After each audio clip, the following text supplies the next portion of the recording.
Muito bem, chegamos à lição de número 3, a última lição deste quarto trimestre, onde estudamos aqui o livro de Ezequiel, a justiça divina, a preparação do povo de Deus para os últimos dias no livro de Ezequiel. Lição 13 tem por título O Senhor está ali, um título muito sugestivo, porque quando Deus dá a revelação ao profeta Ezequiel dos últimos dias, do templo, do milênio, que será o terceiro templo agora construído, o Senhor então diz que o nome de Jerusalém será mudado. E qual será o nome de Jerusalém? O nome de Jerusalém será O Senhor está ali. Olha que nome sugestivo. Por quê? Porque o próprio Jesus se assentará em Jerusalém e estará governando então o nosso planeta, o nosso mundo estará sendo governado pelo próprio Senhor Jesus Cristo no milênio. E a Bíblia diz que nós vamos reinar com Cristo. O textual está dizendo em Isaías 11, versículo 9: Não se fará mal nem dano algum em todo o monte da minha santidade, porque a terra se encherá do conhecimento do Senhor,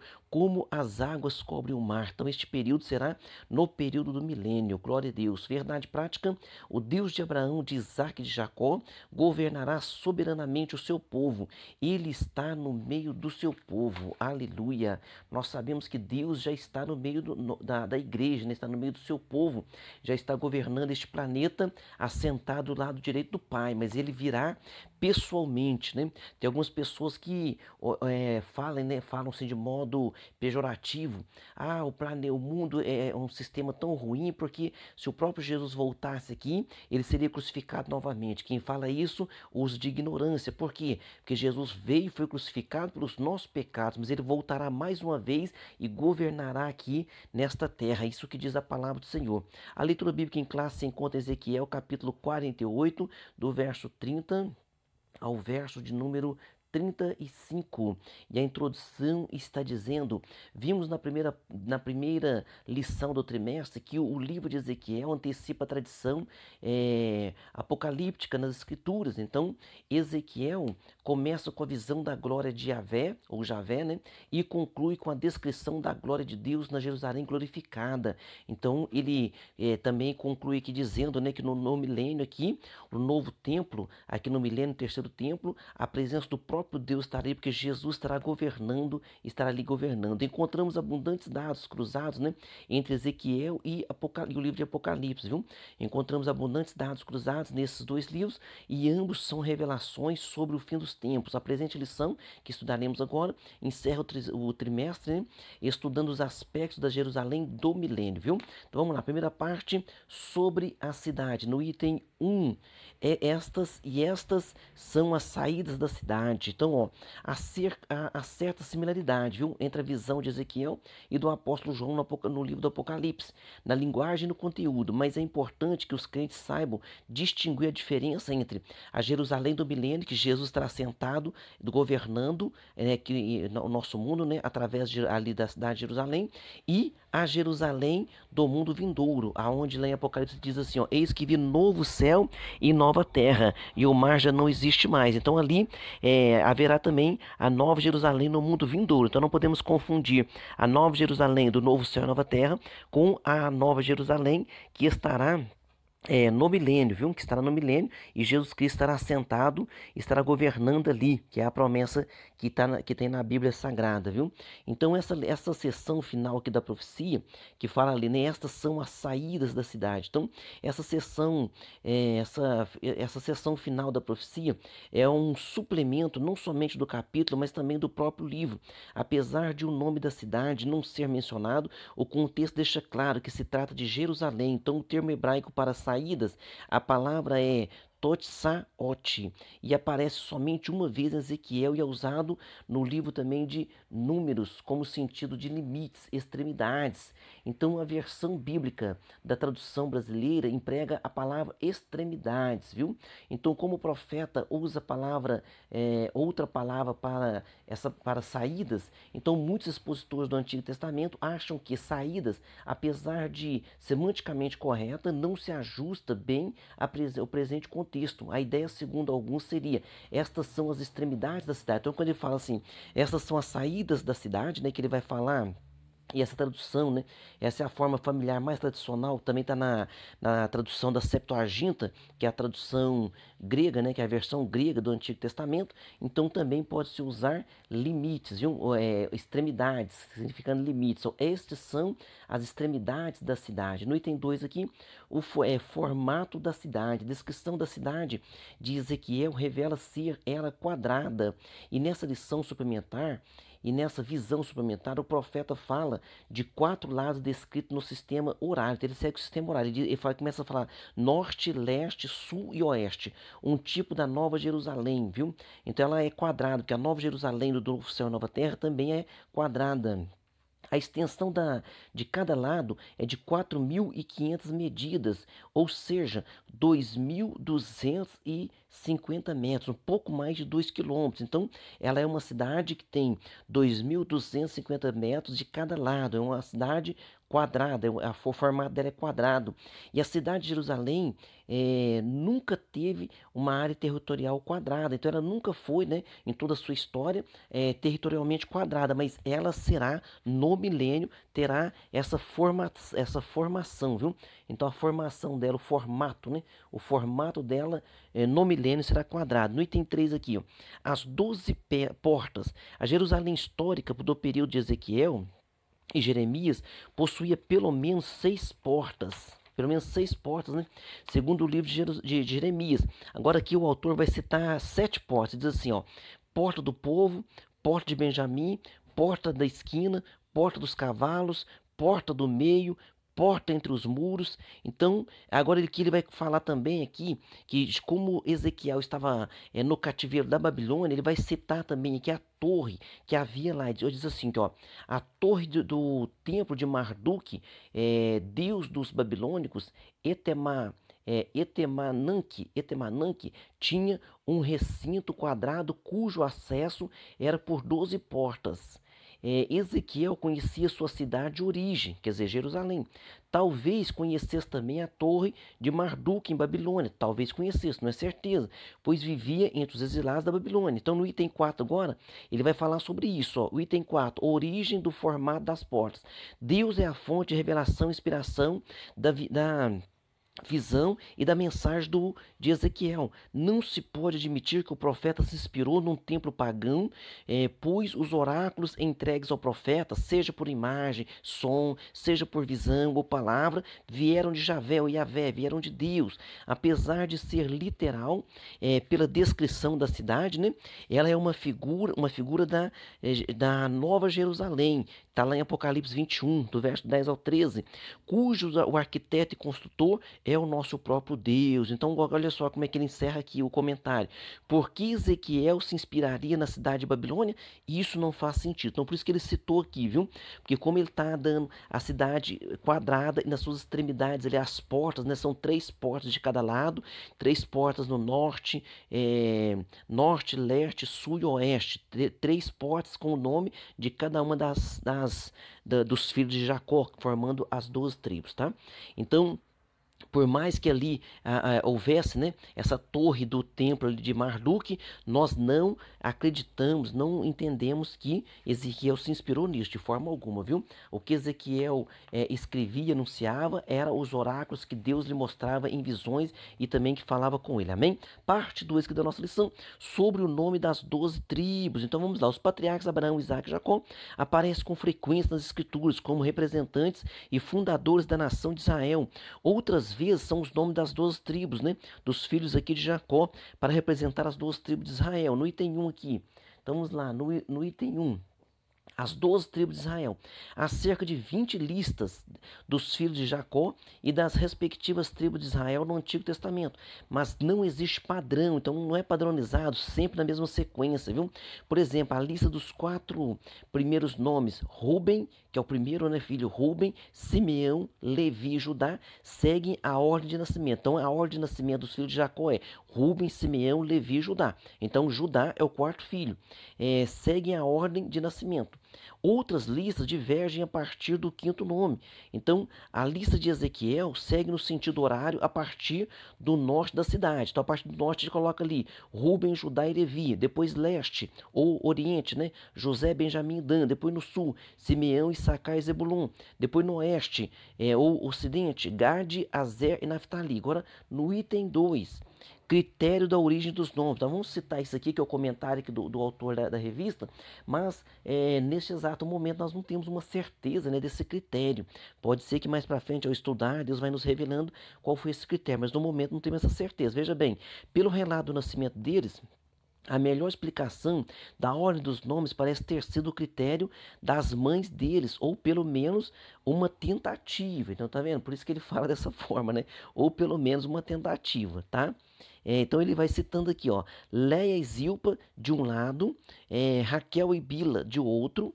A diferença é que Naftali é filho de Raquel por meio de sua serva Bila e está junto com Gad e Azer, filhos de Leia por meio de Zilpa. Então toda escolha tem seu propósito. Então nós sabemos que toda escolha tem seu propósito, né? Cada autor aqui da Bíblia Sagrada, quando fala ali, relata daquela forma, tem ali um porquê, tem ali um porém, né? Para a gente assimilar melhor ali o conteúdo. Toda escolha tem seu propósito, nada é aleatório. Os escritores bíblicos sabiam o que estavam fazendo. A questão é que nós desconhecemos esses critérios, tá ok? Mas tá aí, pode ter sido seguindo ali pelo nome das mães, né? O próprio, pelo nome das mães, nós estamos dizendo aqui, que nós estamos especulando, mas o nome dado ali por Ezequiel, as portas, é naquela sequência, viu? Então você não se esqueça disso. Então o autor está tentando descobrir o porquê dessa sequência, mas aquela sequência foi aquela. Ou seja, aquele foi dado o nome por Deus. Então no milênio, as 12 portas que vão estar ali vão seguir essa sequência que Ezequiel descreveu. Por quê? Porque Deus deu essa sequência para ele. Nós não sabemos que critério foi usado, ok? Propósito dos nomes, no item 3, propósito dos nomes. Dos 3 patriarcas de Gênesis, né, Abraão, Isaac e Jacó, o último deles foi o único que não houve, né, eliminatório dos filhos. Então, se nós formos analisar aqui, ó, de Abraão, né, de Abraão foi escolhido Isaac, de Isaac foi escolhido Jacó, e de Jacó os seus 12 filhos foram escolhidos para dar sequência o quê? Para dar sequência à nação, que é a nação escolhida por Deus. Que nação é essa? Por que Deus escolheu essa nação? Porque, irmãos, Deus precisava de uma família para que viesse ao mundo o Redentor, o seu Filho unigênito. Então Deus prepara uma nação, um povo escolhido ali para que andasse na sua lei, nos seus critérios. Tá vendo só como que Deus é perfeito e pensa em tudo, né? E esses 12 filhos de Jacó deram seus nomes aos 12 territórios ali da terra de Canaã, durante a partilha da terra sob a liderança de Josué.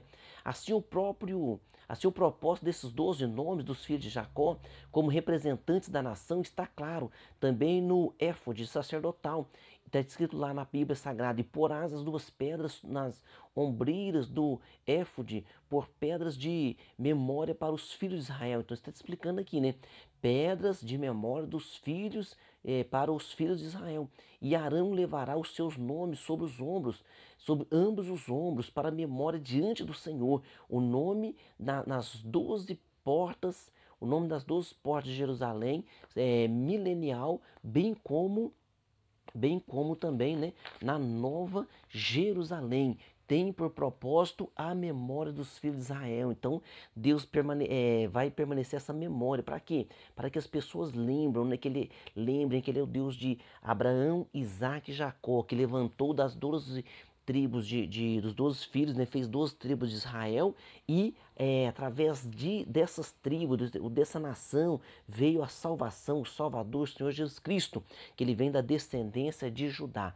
Parte 3 aqui, o Senhor está ali, o Senhor está ali. Então no item 1, os nomes da cidade. Então essa cidade de Jerusalém teve vários nomes, e por fim Ezequiel diz: olha, sabe qual será o nome dela? No milênio, qual será, Ezequiel? O nome dela será O Senhor Está Ali. Olha que maravilha, viu? Então os nomes da cidade. O primeiro nome da cidade de Jerusalém foi Salém. Então, Jerusalém é Salém, então, que significa paz. E desde os dias do patriarca Abraão, lembrando que Abraão comprou Salém, viu?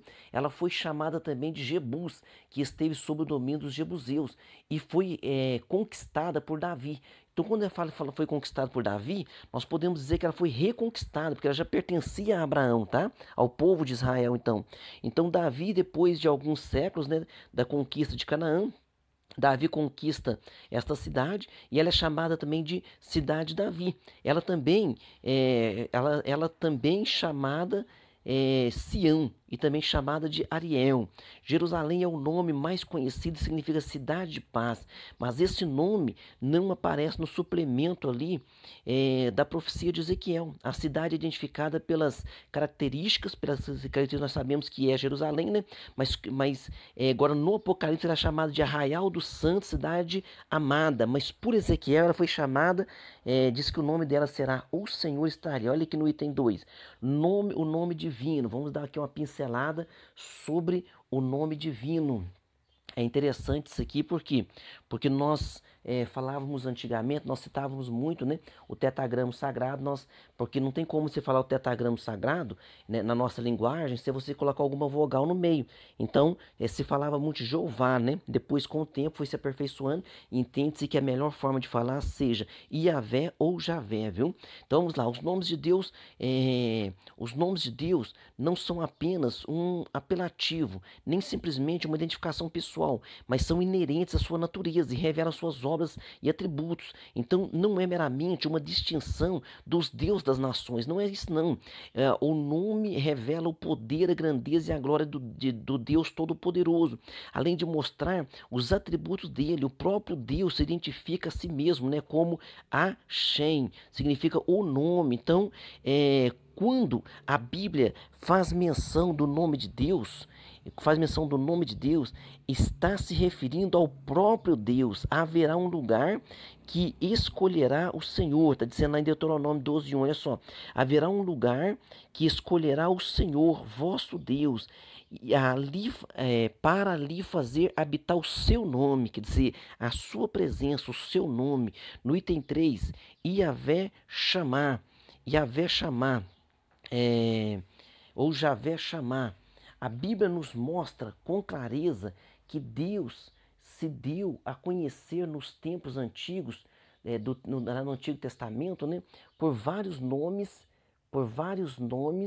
inerentes à sua natureza e às circunstâncias de sua revelação, também as circunstâncias de sua revelação. Por exemplo, a Abraão ele apareceu como provisão, que é o Senhor que provê.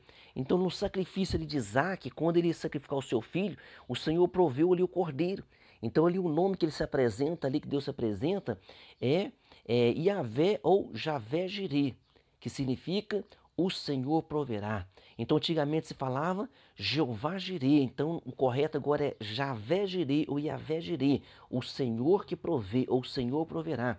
E prometendo livrar os filhos de Israel, né, daquelas pragas e enfermidades que sobrevieram aos egípcios, e ele se manifestou como Iavé ou Javé Rafá. Então, antigamente se falava Jeová Rafá, agora é Javé Rafá, isto é, o Senhor que sara. Javé Rafá, o Senhor que sara.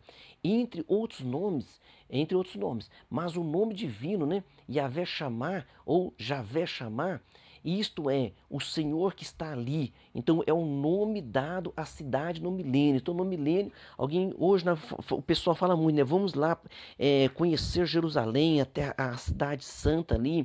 Vamos lá conhecer aonde Jesus andou, onde Jesus foi sacrificado, né? Mas então no milênio o nome será o Senhor está ali. O objetivo é dissociar o nome de Jerusalém com os pecados do passado. Então, agora o Senhor Jesus estando governando no milênio, agora o nome da cidade será Javé Chamar. Javé Chamar, o Senhor está ali. Então alguém vai dizer, olha, vamos Que cidade é aquela? Aquela cidade que o Senhor está, aquela cidade que Jesus está sentado no trono governando. Glória a Deus, viu? Aleluia.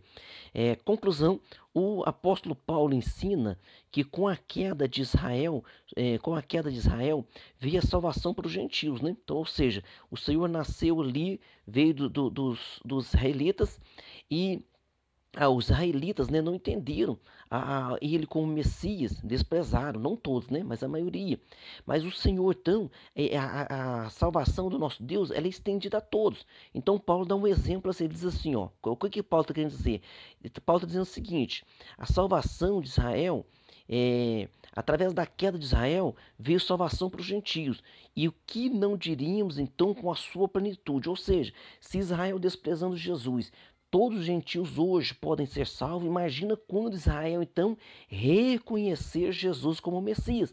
Então, não façam confusão. Qual é a confusão? A confusão é a seguinte: Israel precisou negar para que nós pudéssemos ser abençoados. De forma alguma. A Bíblia diz: Jesus veio para o que era seu e os seus não receberam. Então, Jesus veio para o que era seu. O que é de Jesus? É a igreja. Jesus veio para o que era seu, mas os seus, mas os judeus não receberam. Mas a todos quanto receberam, foi-lhe dados o poder de serem feitos filhos de Deus, a saber, os que creem no seu nome. Então nós somos salvos hoje não porque o israelita negou Jesus. Não, nós somos salvos hoje porque Jesus veio salvar a sua igreja. Mas só que o israelita não entendeu isso. Agora Paulo está dizendo, já que ele não entendeu e a salvação está alcançando todos os gentios, imagina a hora que eles entenderem. Imagina no final da grande tribulação, quando Israel se voltar, né, e entender, se voltar para Deus e entender que Jesus é o Messias, e eles vão dizer, transpassamos o Messias, matamos o Messias. Imagina então agora, com o milênio estabelecido aqui, que bênção então não será. Será maravilhoso, viu? Perguntas: qual é o formato da cidade? Da visão de Ezequiel, ela é quadrada, viu? E nessa visão suplementar, ele fala de 4 lados descritos no sistema horário. Ele usa então norte, leste, sul e oeste, tá? Como um tipo da Nova Jerusalém. Então, a Jerusalém do milênio, ela é um tipo, uma tipificação da Nova Jerusalém, do novo céu e nova terra, amém? Pergunta 2: quantas portas possuía a cidade de Jerusalém nos dias de Ezequiel? Segundo o livro de Jeremias, ou não, pelo menos, né? Possuía pelo menos 6 portas. Ele cita o nome aqui de 7, o autor aí, né, durante a lição. Pergunta 3: qual o propósito do nome das 12 tribos de Israel nas portas de cidade? Qual que era o propósito desses nomes? Então, o nome das 12 portas de Jerusalém milenial, bem como na Nova Jerusalém também tem esses nomes, né? O propósito é a memória dos filhos de Israel, dizer que o nosso Deus é um Deus de promessa, né? É um Deus que faz promessa e a cumpre, então ele vai relembrar essa memória. Pergunta 4: quais os nomes de Jerusalém no período bíblico? Então Jerusalém tem vários nomes, entre eles Salém, Jebus, Cidade de Davi, Ariel, tá ok? E hoje o nome dela é Jerusalém. E o nome dela será no futuro bem próximo, será O Senhor Está Ali. Pergunta 5: por que no milênio Jerusalém será chamada Javé Chamar, ou Yavé Chamar? O Senhor está ali. Por que será este nome? O objetivo é dissociar o nome de Jerusalém com os pecados do passado, né? Então tudo se faz novo. Com o nosso Deus, tudo se faz novo. Amém? Deus abençoe você e até o próximo trimestre.